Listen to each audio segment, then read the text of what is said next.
42살에 결혼해서 44살에 출산을 했습니다. 원장님, 유산 중에 화학적 유산이랑 계류 유산이 있던데 무슨 차이예요?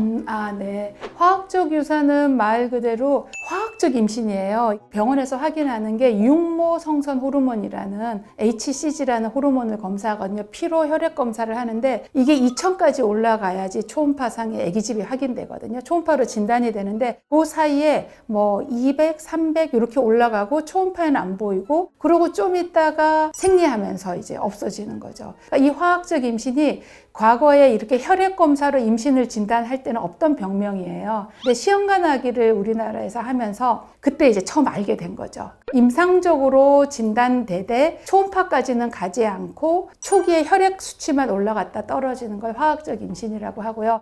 이거는 병원에서 굳이 혈액 검사를 하지 않는다면 그냥 이번 생리가 좀 한 일주일이나 2주 늦어졌는데 굉장히 생리량이 많아 이러고 지나갔을 거예요. 아마 그런 게 굉장히 많을 겁니다. 우리가 살면서요.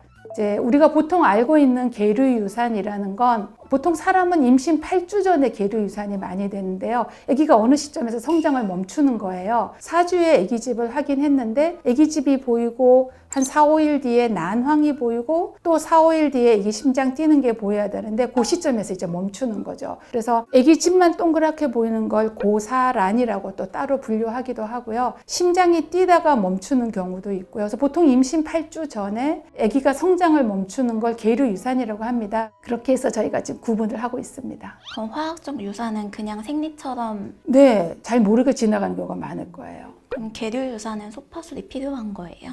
그 계류 유산에 소파술을 꼭 해야 되느냐, 다른 방법은 없느냐. 그래서 아마 인터넷으로 약을 사서 스스로 약을 먹고 RU486이라는 약이 있거든요. 지금 우리나라에선 팔지 않고 계속 이제 논쟁이 되고 있어요. 이거를 우리나라에 합법화하느냐 마느냐 논쟁이 되고 있는데요. 시중에 인터넷에는 구입할 수 있을 거예요. 그걸로 유산을 해보겠다, 저절로 빠지게 해보겠다 하는 분들도 계실 거고, 이제 다른 방법으로 병원에서 하는 드문 몇 개의 병원이 있기도 하고요. 그러면 왜 수술을 하느냐? 이게 계류 유산이 계속 자궁 안에 있으면 한 달, 2달 그냥 있거든요. 유산으로 하혈을 하면서 쏟아지면 괜찮은데 계속 자궁 안에 있게 되면 우리가 상식적으로 고인물은 상하잖아요. 폐혈증이라는 게 생길 수 있어요. 자궁이 굉장히 커져요. 물이 점점점 늘어나서 폐혈증이 올 수 있고, 그것 자체가 다음 임신에 방해가 되거든요. 우리가 수술을 하는 이유는 다음 임신에 지장이 없으라고 하는 겁니다. 그러면 이제 저절로 유산이 되기를 하는 방법은 이게 깨끗하게 다 빠지면 괜찮은데 찌꺼기가 나면 또 그것 때문에 자궁 안에 염증이 오고 하혈을 오래 하실 거예요. 그래서 의료보험이 되는 선에서, 우리나라 의료보험이 정하는 선에서 치료를 한다면 수술을 하는 게 가장 다음 임신을 위해서 문제가 없는 겁니다. 수술했고 또 한 4, 5주 뒤에 생리 잘했고 이러면 다음 임신하는데 문제가 없을 겁니다. 근데 이 유산이라는 건 굉장히 상처가 많이 돼요. 여자분들 마음속에 진짜 상처로 오래 남아있거든요. 안 보이잖아요, 눈에. 안 보이니까 사람들이 모르죠. 그리고 표현을 안 하면 아무도 눈치를 못 채요. 이 사람이 지금 어떤 생각을 하고 있고 마음 상태가 어떤지. 소파술을 하고 나면은 조직 검사를 하던데 어떤 걸 검사하는 거예요? 이렇게 소파술하고 조직 검사하는 이유가요.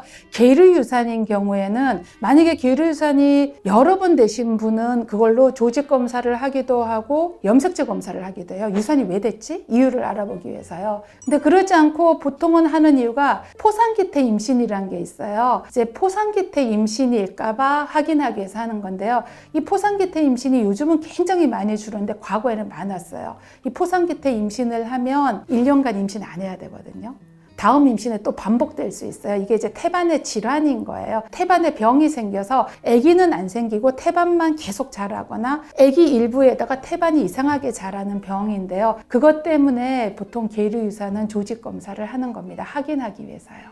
그러면 이렇게 유산을 겪으면 언제 다시 임신을 도전할 수 있어요? 보통은 몸이 스스로 알아서 임신이 바로 안 됩니다. 근데 저희가 보통 한 3개월 지나면 뭐든지 3개월 지나면 마음이 다 가라앉잖아요. 또 생리 3번 정도 하고 나면 마음도 어느 정도 가라앉아서 임신할 준비도 되고 자궁도 이제 자궁 내막이 자랐다 깎였다 자랐다 깎였다 3번 정도 하고 나면 깨끗해질 거고 그러니까 보통은 한 3개월 뒤에 임신을 권합니다. 임신이 되면 아주 기쁜 일이죠. 뭐 유산하고 바로 임신됐다고 해서 그 애가 건강한 애가 아니고 이러지 않아요.